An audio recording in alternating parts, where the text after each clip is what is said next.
Bismillahirrahmanirrahim. Pertandingan sepak bola dengan ibadah saum di bulan Ramadan. Adakah hubungannya?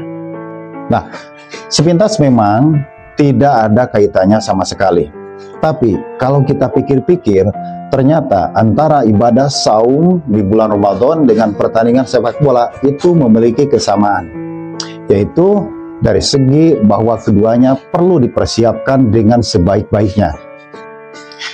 Seperti halnya tim sepak bola, klub sepak bola, sehebat apapun, mereka tidak hanya fokus pada jadwal pertandingannya saja. Tapi yang jauh lebih penting dari itu semuanya adalah persiapan fisik dan juga mental, juga skill dalam permainan sepak bola. Dan ketika persiapan itu dilaksanakan secara maksimal, maka dipastikan pertandingan sepak bola akan berjalan dengan baik dan mendapatkan hasil yang gemilang. Maka hasil yang gemilang itu tidak lepas dari persiapan-persiapan sebelumnya. Nah, seperti itu juga saum di bulan Ramadan. Kadang kita atau pada umumnya lebih fokus pada hari H pelaksanaan saum bulan Ramadan, tanpa kita memperhatikan mengenai hal-hal yang mesti kita persiapkan sebelum menghadapi bulan Ramadan itu, sebelum menjalani bulan Ramadan itu. Jika kita mengharapkan ibadah bulan Ramadan itu berjalan dengan baik, lancar, khusyuk, maka perlu banyak hal yang mesti kita persiapkan. Di antaranya adalah persiapan fisik dan juga mental. Persiapan fisik misalkan kita melaksanakan saum-saum sunnah pada bulan Sya'ban. Dan ini Rasulullah memperbanyak saum di bulan Sya'ban. Hikmahnya adalah ketika kita terbiasa melaksanakan saum, maka fisik kita akan beradaptasi ketika ibadah saum bulan Ramadan itu mulai dijalankan. Kemudian persiapan yang lainnya adalah kita membekali diri kita dengan ilmu-ilmu, dengan hukum-hukum yang berkaitan dengan saum atau ibadah-ibadah lain pada bulan Ramadan.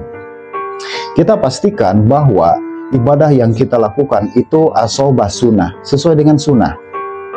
Nah, itu sangat penting karena ini menyangkut mengenai keabsahan suatu amal. Kemudian selain dari itu, kita pun perlu mengetahui mengenai fadilah atau keutamaan bulan Ramadan.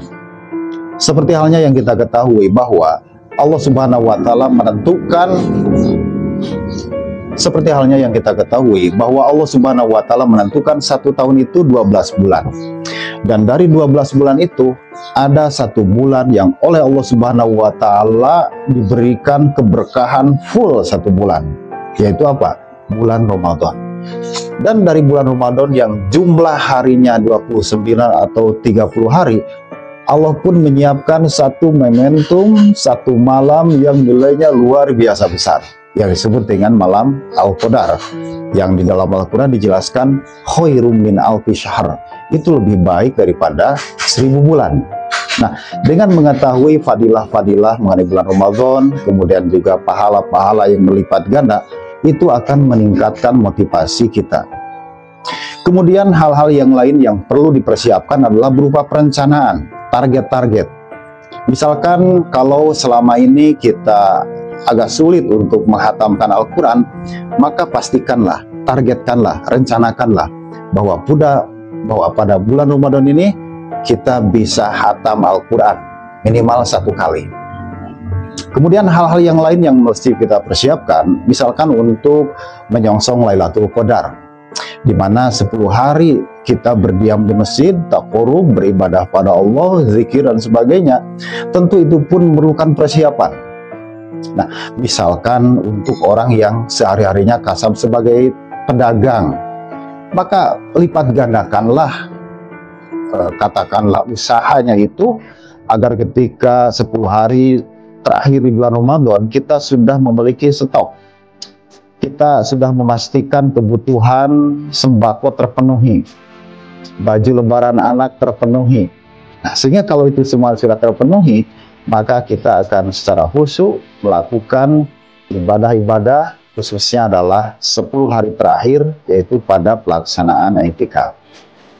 Dan satu lagi yang jangan kita lupakan adalah Seandainya kita masih memiliki hutang saum pada tahun sebelumnya, maka pastikanlah pada bulan Sya'ban ini semua hutang itu sudah lunas.